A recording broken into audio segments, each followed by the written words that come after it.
sedikit lah. Inara yang tadi gue bilang jangan ada head speed. Inara kan sempat menyinggung kan, yang Mawa ibaratnya sibuk lah atau gimana. Terakhir kontak sama Inara kapan? Ada obrolan apa? Untuk saat ini kita belum bisa bahas ke situ dulu ya, karena kita merujukin dulu case gimana pun ini kan sebenarnya pokok masalahnya ada di urusan aku sama cuman yang jelas kita aktivitas masing-masing dulu semua. Bang, ada update terbaru apa nih Bang? Sepertinya ada yang akan seperti Insanu bilang akan ada drama-drama lagi yang akan mau keluar. Terakhir ada update apa? Jadi selamanya masalah Mas Insanul dengan Mawa ini nggak akan pernah selesai kalau memang ada yang menunggangi, ada yang intervensi, ada yang membuat suatu perkara ini menjadi panjang. Kalau ini natural aja, biarkan ini berjalan. Saya rasa nih selesai lah masalah rumah tangga ini kan gitu. Mau itu lanjut, mau itu pisah secara natural, tapi setidaknya mereka berdua bisa menyelesaikan sendiri gitu. Itu yang terpenting. Jadi nggak ada lagi intervensi, nggak ada lagi public figure yang mengintervensi. Dia public figure, dia bikin statement, dia mempengaruhi dan lain-lain. Udahlah, stop. Ya kan? Ini ranah rumah tangga yang dalamnya beda dengan kulitnya. Jadi kalau kulitnya doang yang tahu, mereka akan bikin statement atau memberikan ngejudgement segala sesuatu permasalahannya Mas Insanul dengan Mawa menjadi seolah-olah rumit sekali gitu. Padahal mereka bisa selesaikan, walaupun ujung-ujungnya juga bisa melakukan perpisahan. Tapi di sini kalau kita lihat orang-orang orang-orang yang bikin statement itu kita bisa tandain tuh, itu orang-orang yang menginginkan perpisahan. Itu adalah doa. Jadi kalau orang menginginkan orang lain berpisah, ya ingat baik-baik ini. Ini pesan moral buat FRS. Orang menginginnya berpisah, maka doa itulah yang akan berbalik kepada dirinya sendiri. Ya. Doa itu balik lagi. Kenapa? Karena mereka menginginkan sesuatu yang sebenarnya dibenci sama Allah. Kan orang melakukan satu tindakan perceraian itu kan karena dibenci. Tetapi biarkan aja, kalau itu menjadi pendorongnya itu adalah dia, biar dia yang terima nanti akibatnya. Karena kalau dia memaksakan, dia lihat di statementnya udah biarkan aja begini. Sebenarnya nggak perlulah menggembar-gemborkan masalahnya ini menjadi seolah-olah dia menjadi sorotan publik. Biarkan aja ini natural. Itu pesan saya yang kuat dan pesan saya yang benar-benar harus menjadi perhatian buat FRS. Janganlah seperti itu. Buat contoh lah buat masyarakat luas yang seperti Mas Insanul kasusnya ini banyak. Ya, kita pahamin. Banyak ya. Yang lebih dari parahnya lebih dari Mas Insanul pun banyak. Tetapi kita nggak boleh melihat orang tanpa tahu dalamnya masalahnya. Terus dia mencampuri urusan itu sampai dia membawa-bawa masalah itu sehingga seolah-olah dia mau ingin bagaimana ini berpisah dan mau gimana caranya dia dihukum.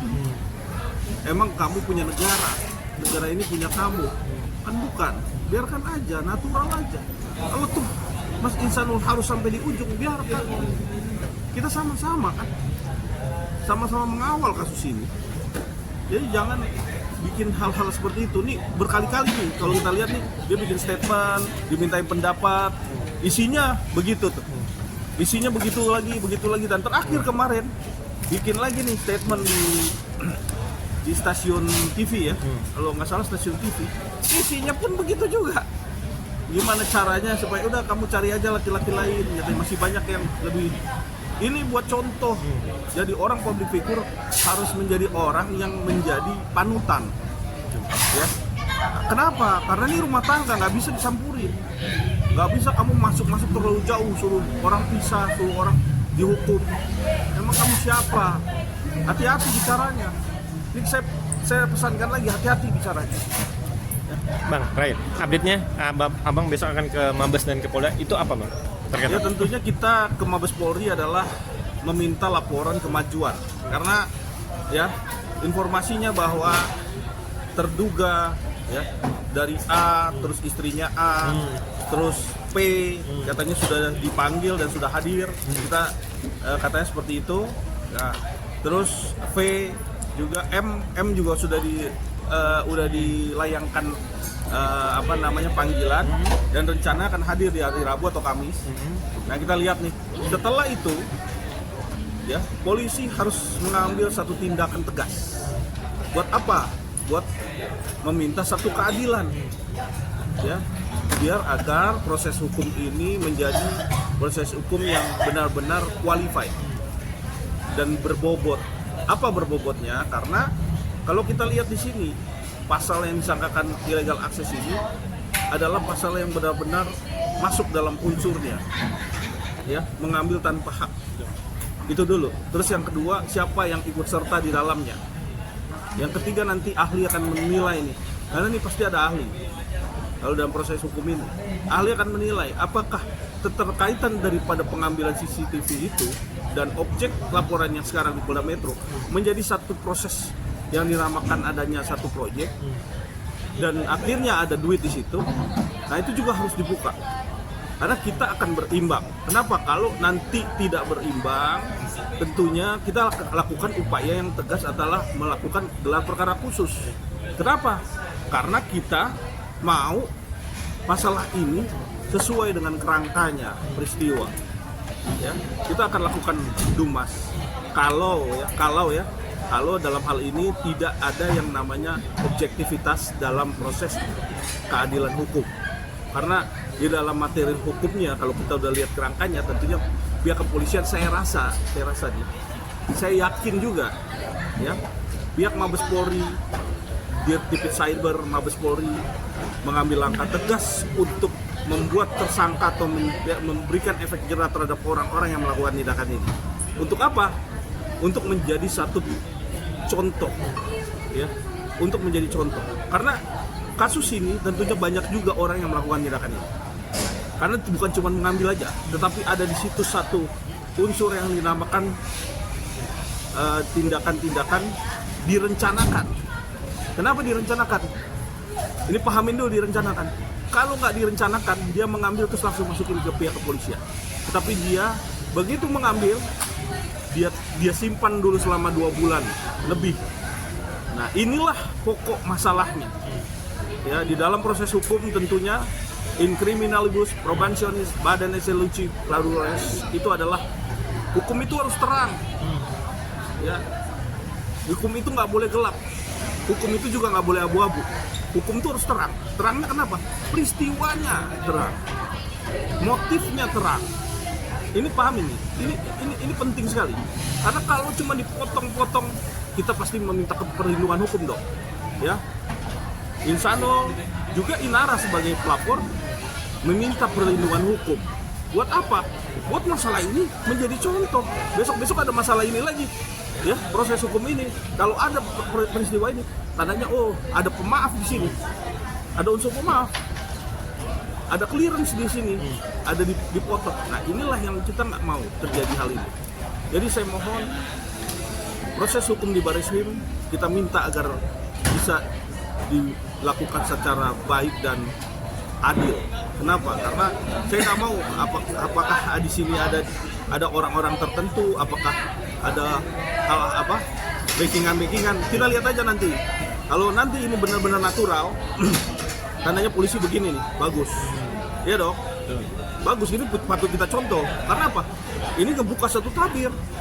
Karena bukan cuma mengambil. Ini pahamin dulu nih, kata-kata saya dari awal kemarin. Ini bukan mengambil, tapi ada direncanakan terlebih dahulu. Itu poinnya. Direncanakan, dugaan kita dibuat satu adanya project. Adanya satu, di sini ada unsur-unsur project di sini. Nah, ada yang namanya P, ada yang namanya M, ada namanya V. Nah, itulah yang harus dibuka. Bang, itu kan yang di laporan Mabes ya? Iya. Kalau yang di Polda apa ini, Bang? Kalau di Sedikit. Polda prosesnya masih berjalan, ya. Tentunya kita hargai proses hukum ini. Kenapa? Karena dalam proses hukum objeknya sama, walaupun LP-nya beda. Polda Metro LP-nya adalah adanya 284 KUHP. Itu perselingkuhan. Tetapi di Polda, di Bareskrim adalah illegal access, pasal 30 Undang-Undang ITE. Nah, di sini jelas berbeda. Tapi ingat, objeknya sama. objeknya yang diambil itu sama. Tandanya dalam hal ini pihak Polda harus berhati-hati juga. Pertama itu ancamannya di bawah 1 tahun. 1 tahun. Ini pahamin dulu nih. Cipiring. Kalau ancaman hukumnya di bawah 1 tahun atau disebut dengan Cipiring, tidak pidana ringan, jelas pihak kepolisian harus ada langkah-langkah baik. Apa itu? Restoratif justice. Apalagi ini suami istri. Dan jujur hari ini tadi Mas Insanul sudah memberikan satu apa yang dinamakan perlindungan hukum secara pribadi ke Polda Metro, ya, ke Kabar Reskrim, ke Kapolri, bahkan ke Mahkamah Agung. Saya juga baru tahu karena di informasinya baru tadi Mas Insanul sudah melayangkan surat perlindungan hukum seorang Mas Insanul sendiri karena dia merasa memang antara suami dan istri tidak patut untuk dipisahkan apabila dia merasakan masih ada rasa sayang dan cintanya. Jadi kita nggak bisa masuk ranah itu. Nah, pihak Polda Metro Jaya tentunya saya yakin 100% dalam hal ini Direktur PPA Ibu Kombes Retno, ya, Kombes Rita, saya yakin banget pasti dengan nurani melakukan suatu tindakan proses hukum ini.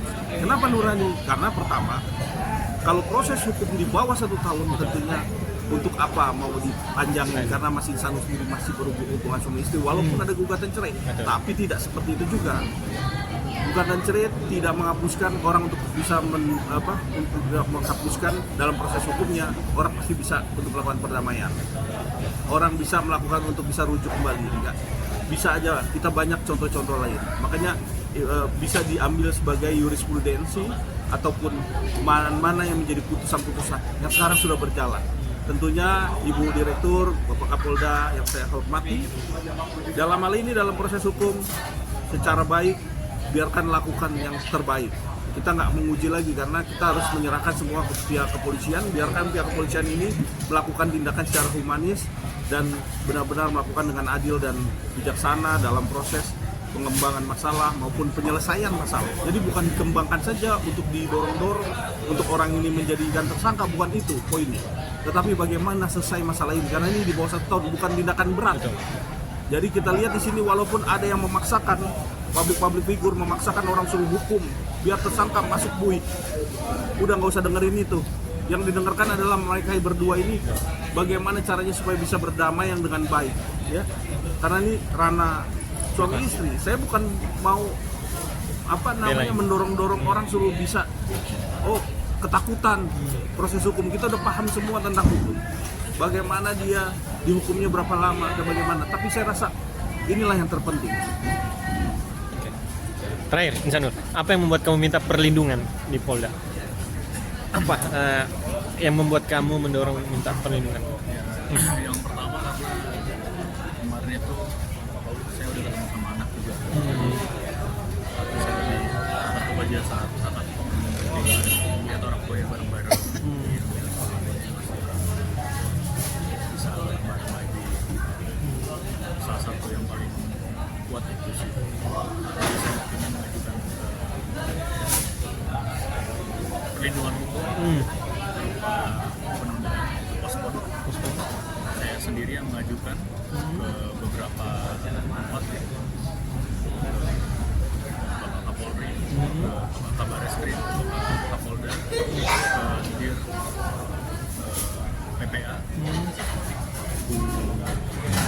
Kombes Rita. Ya, saya memohon agar mensupport dan mendorong saya dan pihak-pihak untuk saya bisa kembali damai dan bisa memperjuangkan hak saya sebagai suami untuk mempertahankan rumah tangga saya karena mau bagaimanapun saya udah punya anak dan saya ingin kembali jadi lebih baik.